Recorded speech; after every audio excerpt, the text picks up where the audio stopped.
So this is T Autos. Welcome to our YouTube channel. Don't forget to like and subscribe and share. So today I'm going to do some brakes for a Kia Rio that's a third generation, which is 2013. So it's the same with 11, 12 up until 16 models. So we're going to do brakes, but I'm going to do the overall of the brakes. Brakes meaning to say I'm going to change the brake pads and I'm going to change the disc as well. Why am I doing that? It's avoid doing the job twice, because if you just change the brake pads, which are these ones, if your disc is worn out, obviously it will work against the brake pads and then it does not last. So you have to change both of them, the brake pad and the disc as well, right? So as I said, this is the brand new disc, right? This is how it looks. Obviously it comes with a price. So if I put on a brand new disc and a brand new brake pads, then it means I'm done and dusted. So with me here, I'm going to take you to the car and then I will illustrate with you how to change the disc and the brake pads on a Kia Rio. This is gonna be the same with most of the models, but obviously it differs with the car, but it's the basic. Every car has got brakes anyway. So even if yours are fine now, but you still have to change it at some point. Because if it goes down here to a certain stage, um, your MOT, you won't be successful. They will tell you that it's an advisor, you need to fix them or you need to replace them, obviously. So there is a certain minimum standard that they need for your car to pass the MOT. It's because of this brake pad and this disc. So they will closely monitor this. So just make sure that before you send your MOT, you get it checked by us. T Autos signing out for now. See you in a bit. Right, so now it's T Autos again. So we're now going to demonstrate on the car now how we are going to change the brake disc, which are these ones. We're taking off the old ones, right round, and then putting on the brand new ones, right? So it's, you can come closer here. You can see that the first thing that we did obviously is to take wheels off, check up our vehicle, and then obviously open this reservoir for the brake fluid, so that when we are changing the brakes, um, we're not pressurizing the system. So what I'm going to do now, obviously first thing, I'm just going to take off the caliper, right, which is tight with some 14 mils. I mean, it all depends with your car. All right, here we go. Take our caliper off, make sure we put it on a safe side. The next thing, I need to take this brake pads off, right? I might need a flat screwdriver just to take them off, just being so careful, right? You see, they were worn out, completely thin, not supposed to be like this.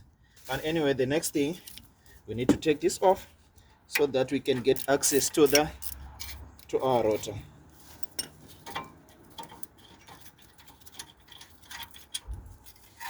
Here we go. It's completely off, right? Now the next thing, we need to take off the rotor now, right? Let's put some flat. Now it's a star. Yeah, if you can see it clearly, right? That's what we need to take off so that you can be able to take off this rotor off. All right, here we go. That's it. Completely it's off. Can you see how damaged it was? Right? So now we're going to replace with a new baby. Here we go. So all you need to do is to align this. Here we go. Take our screws again.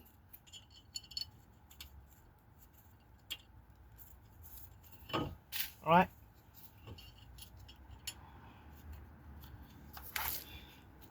I normally use this because it's quite quicker in it.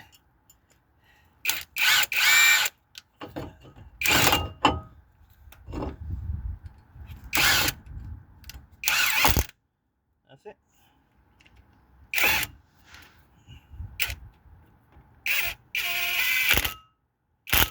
That's it. You don't need to make it too tight. Here we go. The next thing, we're putting this one back. So now we just took off the old brake pads as well, and this is the new brake pads. That's the difference. So this was too low. and it was making a funny squeaky noise. So I've already fitted one brand new this side, so the other one is here. I'm just gonna fit it in as well. Right, here we go. Right, so now if you come this side and see clearly, we've got our two new brake pads in. So the next thing that we're going to do now is to wind in this brake caliper so that the piston goes in, because if we don't do it, then it means we won't be able to fit it in. So I'm winding it in. You can use an old brake pad that you've took off, and the special tool that we can use to unwind it in. Right, that's it. And we take it off. That's it. Can you see now it's completely in? So now, if this is the case, if I put a wire brush, just try and clean with a wire brush just to make it nice and clean. Right, obviously it rusts because of the weather. Right, so now the last stage is to put back the caliper in, right, which is what I'm doing now. There we go. That's it. All right, and then we've got two bolts that we need to put, one on top back and then one on the bottom. Here we go. That's it.